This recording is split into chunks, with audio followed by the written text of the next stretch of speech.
9월 11일 금요일 오늘 주시는 하나님의 말씀은 예레미야 31장 1절부터 9절까지입니다. 봉독합니다. 여호와의 말씀이니라. 그때에 내가 이스라엘 모든 종족의 하나님이 되고 그들은 내 백성이 되리라. 여호와께서 이같이 말씀하시니라. 칼에서 벗어난 백성이 광야에서 은혜를 입었나니 곧 내가 이스라엘로 안식을 얻게 하러 갈 때에라. 옛적에 여호와께서 나에게 나타나사 내가 영원한 사랑으로 너를 사랑하기에 인자함으로 너를 이끌었다 하였노라. 처녀 이스라엘아, 내가 다시 너를 세우리니 내가 세움을 입을 것이요 내가 다시 소고를 들고 즐거워하는 자들과 함께 춤추며 나오리라. 내가 다시 사마리아 산들의 포도나무들을 심되 심는 자가 그 열매를 따기 시작하리라. 에브라임 산 위에서 파수꾼이 외치는 날이 있을 것이라. 이르기를 너희는 일어나라. 우리가 시온에 올라가서 우리 하나님 여호와께로 나아가자 하리라.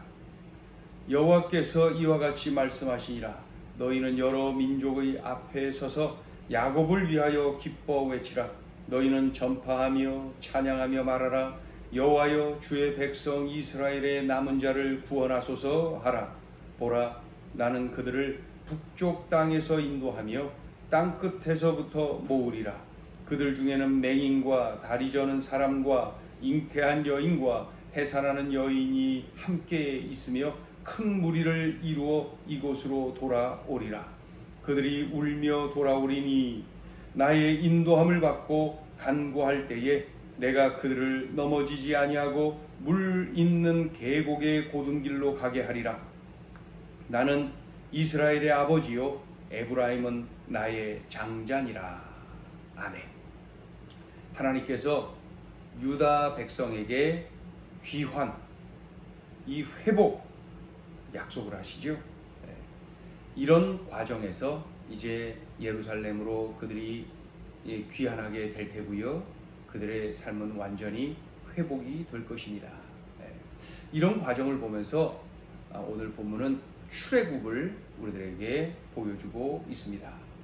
애굽에서 고통을 당하던 이스라엘 백성들을 출애굽시켜서 약속의 땅 가나안으로 인도하신 하나님, 그 하나님을 기억나게 하지요. 이제 바벨론에서 포로 생활을 하는 유다 백성을 바로 그곳 가나안으로, 그 약속의 땅으로 다시 인도하신다고 약속을 하고 계십니다. 그러니까 전적인 하나님의 은혜로 그렇게 되는 것이죠. 이 유다 백성들이 뭘 잘했다고 또다시 그렇게까지 해주시겠습니까?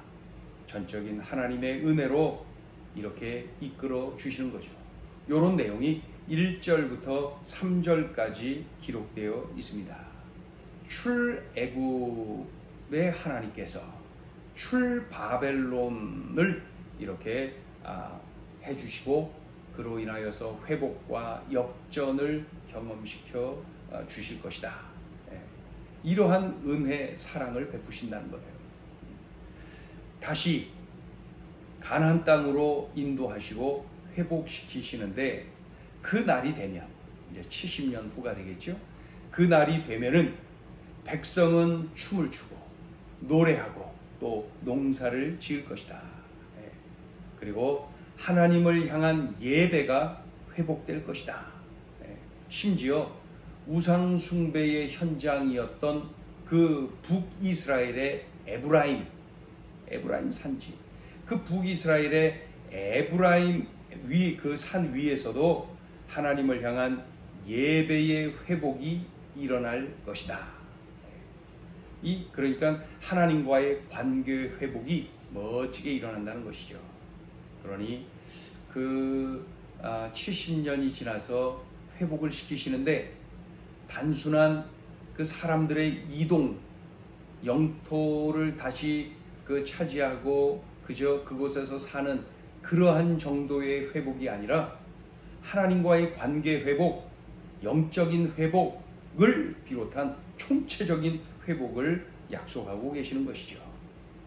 이것이 4절부터 6절까지 기록되어 있습니다. 그러니까 남유다뿐만 아니라 북이스라엘 지역까지도 완전한 회복, 하나님의 약속입니다.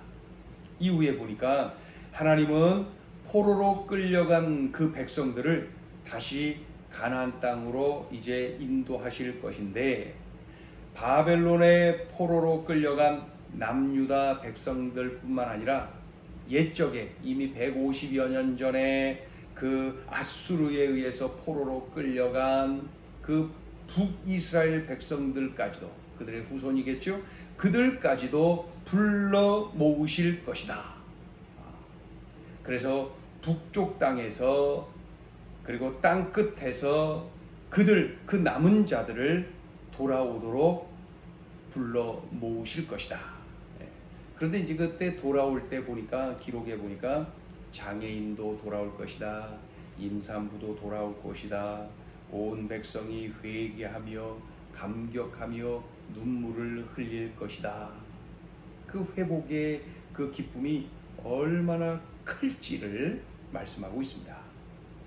하나님은 택한 백성을 회복시키시고 끝까지 사랑하시는 우리의 아버지이시다. 그 내용이 7절, 8절, 9절에 잘 기록이 되어 있습니다. 자, 오늘 주시는 메시지입니다. 첫째, 자녀들을 세워주시는 하나님을 확신하라. 바벨론에게 전멸당하고 포로로 끌려간 이 유다 백성들, 그러나 하나님은 그들을 회복시키시고 그들이 하나님의 자녀들임을 입증시켜 주십니다. 뿐만 아니라 포로에서 귀환하고 회복을 시켜 주시면서 하나님이 하나님 되심을 입증시키십니다. 그러니까 그들은 하나님의 백성이고 하나님은 그들의 하나님임을 친히 입증시켜 주시는 거예요. 이런 과정에서 우리들이 확신할 수가 있죠. 지금 우리 하나님의 자녀들인 우리 한국교회 성도들이 참으로 여러 가지로 많이 그 이미지가 실추되었고, 그리고 한국교회의 어떠한 명예가 땅에 떨어지고 참으로 많이 이렇게 추락된 상황에 놓여 있습니다. 우리 그리스도인들의 말의 힘을 잃어버렸고, 옛적 우리 선배들이 그 주었던 그러한 거룩한 영향력은 찾아보기 힘든 그러한 시대가 되고 말았습니다.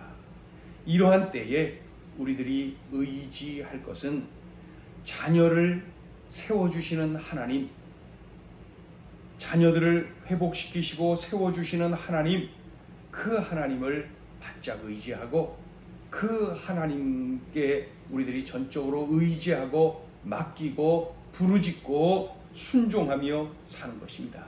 그때에 하나님께서 하나님의 자녀들을 높이 높이 세워주십니다. 그러한 하나님이심을 우리들이 오늘 본문을 통하여서도 깨닫게 됩니다. 명심해야 되겠죠. 자녀들을 세워주시는 하나님을 확신하라.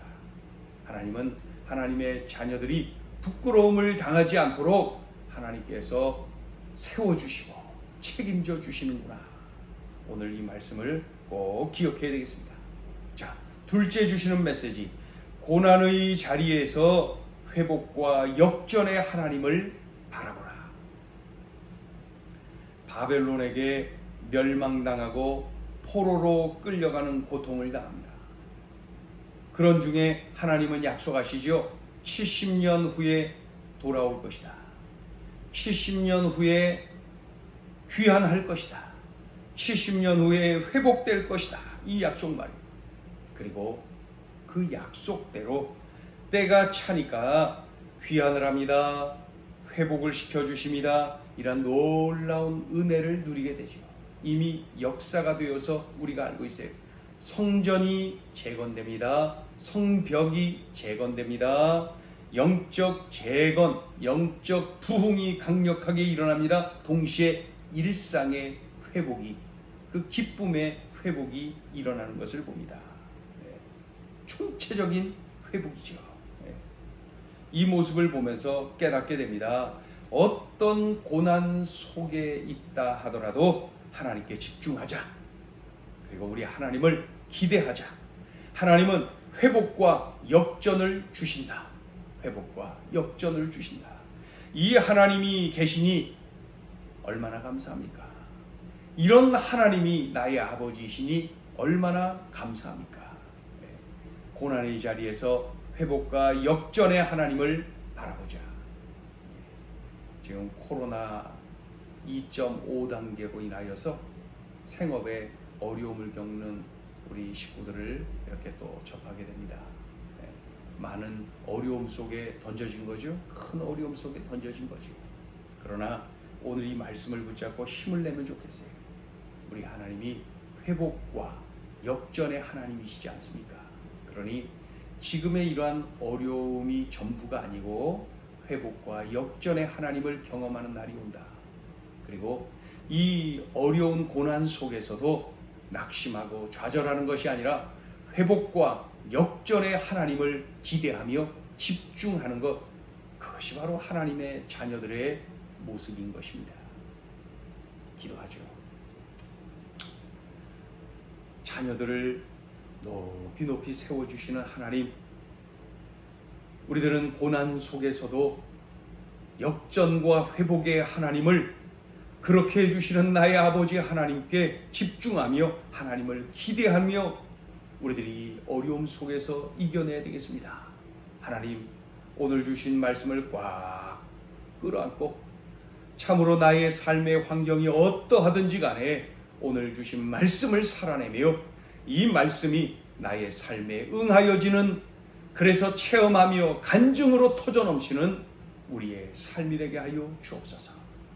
예수님의 이름으로 기도 올리옵나이다.